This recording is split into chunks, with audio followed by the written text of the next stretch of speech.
presentation, I'm going to be talking about poke. A little bit of history. Poke is an ancient Hawaiian dish, and it actually is Hawaiian for to cut or cut crosswise into pieces, which is the shape of the fish in the dish itself. The traditional dish is raw fish served with salt and seaweed. It is different than other raw fish dishes because it doesn't use citrus as a curing agent. And then this dish has a lot of Japanese influence from people from Japan immigrating over to Hawaii. So that's an important thing to note.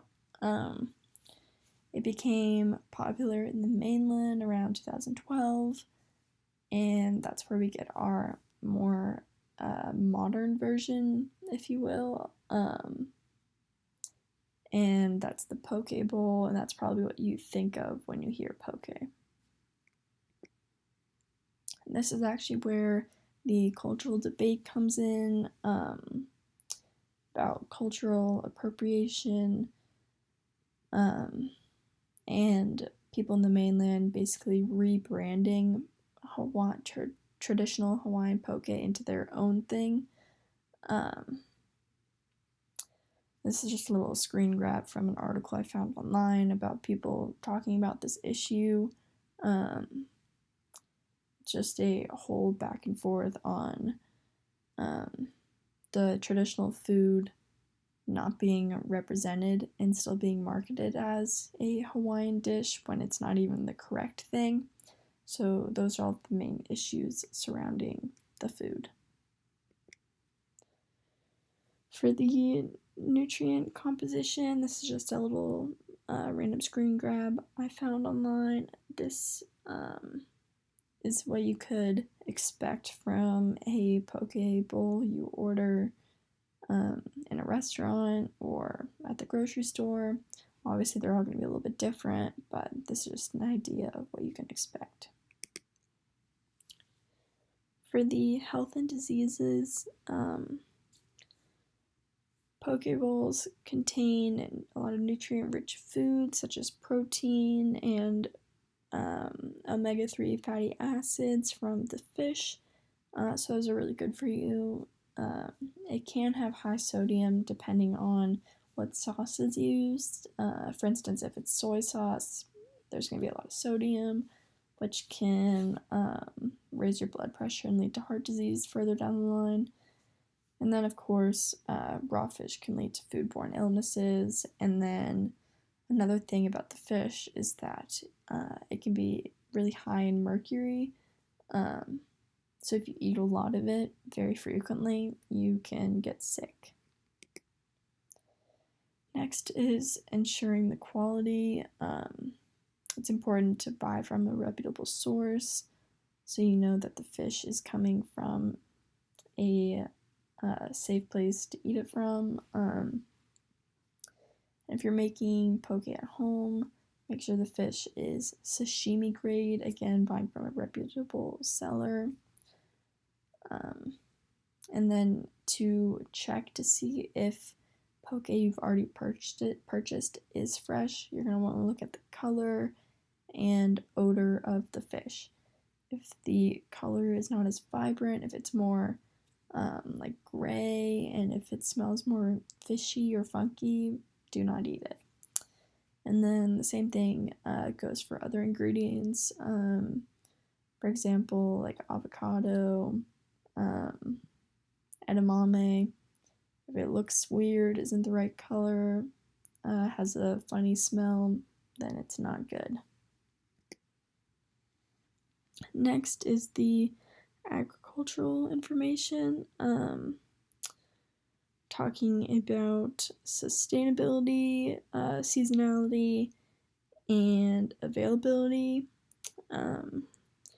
I have on here rice, fish, and edamame. I'm going to focus on the edamame because that is the grown element that I decided to pick.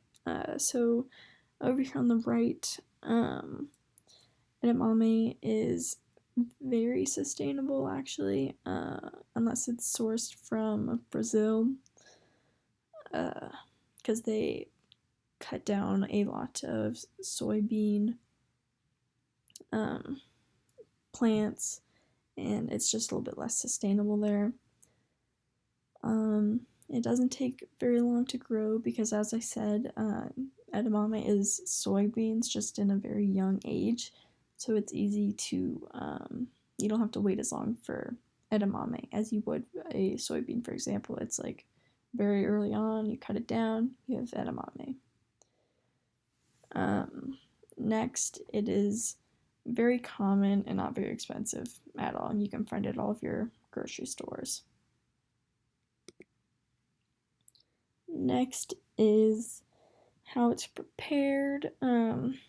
Traditional Hawaiian poke is you cut the fish into cubes, marinate the fish with usually a soy sauce, sesame oil, sweet onion, green onion, and then you serve just like that. That's more of the how the traditional version is nowadays, sometimes served with rice as well. And then for the poke bowl, you start with all of the same steps, and then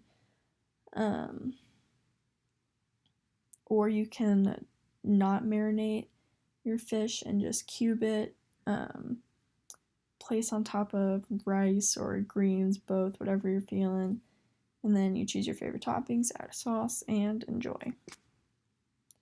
Next is the taste test. The poke I tried was a poke bowl and not really the traditional style, but it was very good. The tuna was perfect, couldn't ask for any better. And the seaweed salad was really good, which I was kind of surprised about because I feel like sometimes when I get seaweed salad, it's kind of iffy. But this one was actually really good. And then I had it with soy sauce, but I also did try it with eel sauce as well. And this is what my poke bowl looked like. I got it from Kabuki downtown. It had mango, seaweed salad, tuna, edamame, rice, avocado, and cucumber. And this was just like the before. I ended up like mixing all together, but it was really good. And then for the cultural and social comparison, the style of poke commonly eaten in Hawaii compared to other states was my main takeaway, just about the traditional dish versus adaptations almost being rebranding.